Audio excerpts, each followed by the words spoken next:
તમારે કોઈ ભાઈઓની પણ રાહ જોવાની નહીં, તમારે સીધું પોલીસ સ્ટેશન આવી જવાનું અને જે ગાળો કોણ કરી સામે ફરિયાદ તમારી ત્યાંની મેટર છે, ખૂન ખરાબા થઈ ગયો હોય તો મારી પાસે આવો તો હું એનું સોલ્યુશન હલ કરી શકીશ. તો અમે કોઈનું ખૂન કરીને પછી આવી તો થઈ શકે, બીજું તો આનો કોઈ હલ નથી અમારી. મારા મારી કેસ હું કઈ વાતમાં જાણતો નહોતો ને મારું નામ પણ મારામારી કેસમાં તમારું નામ લખાયું. મારામારી કરે તરત પોલીસે ફરિયાદ લઈ લીધી. અહીંયા બધા તમને મળવા માંગે છે.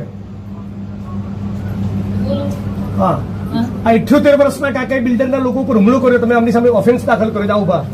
હા હા, આ 78 વર્ષના કાકા જે શારીરિક અશક્ત છે, સરખું ચાલી નથી શકતા, એ લોકોને મારે છે. એમ તમે એફઆઈઆર દાખલ કરી છે આમની વિરુદ્ધમાં?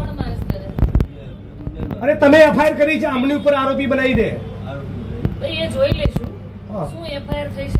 બીજું આ બિલ્ડરોના માણસો બધાને અશ્લીલ ગાળો બોલી દે છે. બધી બહેનોને તમને અગાઉ ફરિયાદ કરી છે, લેખિતમાં પણ ફરિયાદ આપેલી છે. લેખિતમાં ફરિયાદ આપેલી ફેબ્રુઆરી. અત્યારે તપાસની એફઆઈઆર કરો. અત્યારે હાલ જ એફઆઈઆર દાખલ કરો કે ગાળો બોલી છે તમને અશ્લીલ બોલી છે.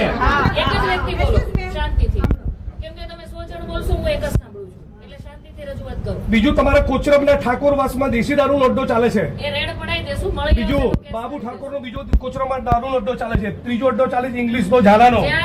ચોથો ચાલે છે કોચરબમાં ભીલવાસનો. કેમ ચાલે છે એ જવાબ પૂછવા આવે છે. કેમ દારૂના અડ્ડા ચાલે છે?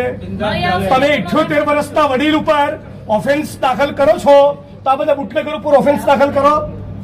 હે પછી ખુલ્લા અડ્ડા ચાલે છે ને? ચાલે છે બધા. હા, પછી વિશાલ મહેતાનો અડ્ડો ચાલે છે. કેમ અડ્ડા ચાલે છે? જવાબ આપો. આજે અત્યારે બધું બંધ કરાવો. કોણ છે એનો વહીવટદાર? કોઈ વહીવટદાર નથી. આ તો એમને દારૂના અડ્ડા ચાલે છે. એમને દારૂના અડ્ડા ચાલે છે. લખો, બધી રજૂઆત એફઆઈઆર કરો. એક મિનિટ, બીજી રજૂઆત કરો. તમે ડિસમિસ કરવા માંગો છો? પહેલા એક મિનિટ, આ બાબતનો જવાબ આ વડીલની ઉપર લેખિતમાં અરજી આપેલી છે. લેખિત ફરિયાદ તમે આપી દો. રજૂઆત એક જ એફઆઈઆર દાખલ કરો. જ્યાં દારૂ વેચાતો છે ત્યાં મળી આવશે તો કેસ કરશું. બિલ્ડરના મળે સુધી કોઈ ફરિયાદ થઈ નથી. કાલ સવારે મને ફરિયાદ નહીં જોઈએ. તમારા જ્યુરિસ્ડિક્શનમાં દારૂના અડ્ડા મને લાગે છે તમારા ડીસીપી ને મારે કહેવું પડશે. તમારા પોલીસ ઇન્સ્પેક્ટરને સમજાઈ નથી રહ્યું ઓફેન્સ દાખલ કરવાનું. સ્ત્રીઓને અશ્લીલ ગાળો બોલવી એ ફોજદારી ગુનાનું કૃત્ય ના કહેવાય. બિલ્ડરોના માણસોને બીજું ખબર પડી એટલે 78 વર્ષના કાકાને ઉપર ઓફેન્સ દાખલ કરી છે. તમે જે એમનો ગુનો દાખલ કરવાની જો સૂચના ન આપી હોય અને 20 દારૂના અડ્ડાનું લિસ્ટ પણ જાહેર કરવાનો છે. તમારે ન કરવું હોય તો ડીસીપી ને ત્યાં જવું. તમે મને ના પાડી દો તો હાલ ફોન મૂકીને ડીસીપી ને કહું. ના ના, અત્યારે હાલ તમે પેલા પાલડી પીએને તમે સૂચના આપો. 5 ફેબ્રુઆરીથી ફરિયાદ આપી છે, એફઆઈઆર કરે. એમાં હું એફઆઈઆર ની કોપી લઈને પછી જઈશ. તમે એમને આદેશ કરો. તમારાથી ન થઈ શકે તો મને પ્રેમથી ના પાડો તો સીપી ના ઘેર જવું, ઓફિસ નહીં જવું, ઘરે જઈશ. નીકળજો.